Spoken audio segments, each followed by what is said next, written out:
Ahora pasaremos a la ronda de preguntas. Primero responderé a la pregunta que me ha planteado Sara de noticiasinventadas.com. ¿Qué es un pronombre? Respuesta rápida. Una palabra que sustituye a un nombre. Bien, pasemos a la siguiente pregunta. Gracias. Para That Spanish Jazz Cat, ¿qué es un pronombre relativo? Gracias, ser humano. Me alegra que me haya hecho esta pregunta. La verdad es que es un tema bastante interesante. Muchos estudiantes de español se alegrarán de que explique este tema hoy aquí. Pero antes de seguir, seguramente ya lo saben, porque si pueden hablar su idioma, también pueden hablar el mío. ¿Qué son los pronombres relativos? ¿Ser o no ser? He ahí la cuestión. Tranquilo, el tema no es tan filosófico. Los pronombres relativos son palabras que usamos para unir dos oraciones. Son como puentes que unen frases. Una principal con otra frase un poco más secundaria. Una frase subordinada. Te pongo algún ejemplo con el que seguro los vas a entender. El libro que leí me gustó. El vecino que siempre me saluda. El bar donde nos conocimos. La casa en la que vivo. Creo que ya lo entiendo. Pero, ¿todo esto qué tiene que ver con pronombres? No veo que ninguna palabra sustituya a un nombre. Cierto. Los pronombres relativos como que, donde, en la que, cuyo y el cual se relacionan con un nombre que podemos encontrar en la frase principal. A este nombre lo llamamos antecedente. Pero esto es pura sintaxis. La función de los pronombres relativos es retomar este antecedente, este nombre, y relacionarlo con una oración subordinada. Es decir, la oración secundaria. Mira de nuevo los ejemplos. El libro que leí me gustó. En esta frase, el nombre con el que se relaciona el pronombre relativo es libro, por lo que la frase subordinada leí me gustó estaría haciendo referencia al libro. Y esta unión viene dada por nuestro pronombre relativo, que. El vecino que siempre me saluda. Aquí sería vecino. El bar donde nos conocimos. En esta frase se refiere a el bar. La casa en la que vivo. En la casa. Vamos a ver esto desde otro punto de vista.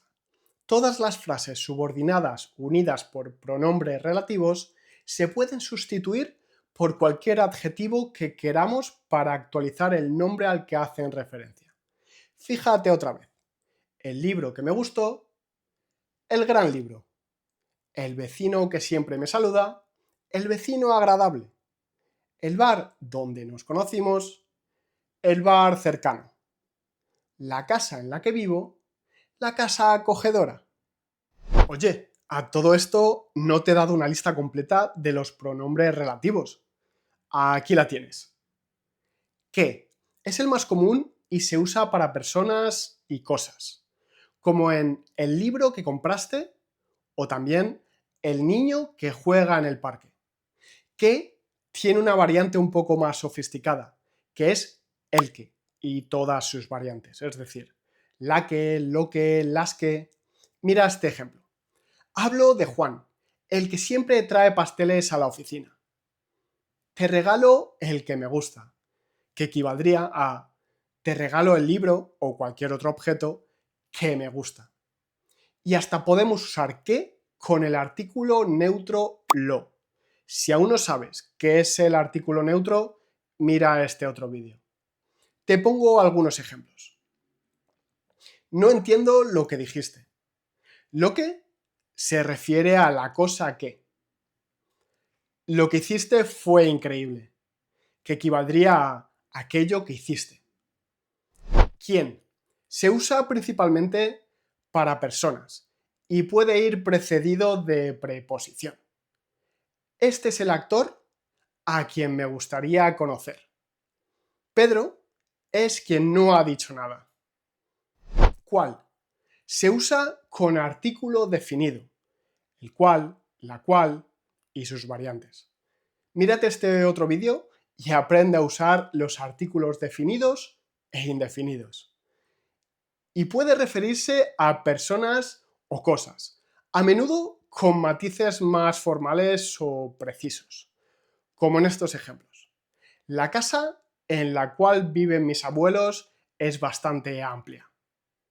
Que sepas que el cual y sus variantes se emplean en un lenguaje bastante formal. Cuyo indica posesión y concuerda en género y en número con el sustantivo al que modifica. Ya sabes, cuyo, cuya, cuyos, cuyas. Es un científico cuyas teorías revolucionaron la física. La empresa cuyo nicho de mercado es el turismo posee un gran capital en caso de crisis. ¿Cuánto? Indica cantidad o intensidad y puede variar en género y en número. Cuánto, cuánta, cuántos, cuántas. Aprovechó cuanto pudo. ¿Dónde? Sirve para indicar lugares y ubicaciones. Fuimos al lugar donde nos conocimos. ¿Cómo? Indica el modo o la manera. Así fue como sucedió. ¿Cuándo? Hace referencia a un momento específico en el tiempo. Me gusta cuando trabajamos en equipo. Ahora que sabes todo esto, ¿por qué no me dices 3 frases con pronombres relativos en comentarios? Los corregimos juntos.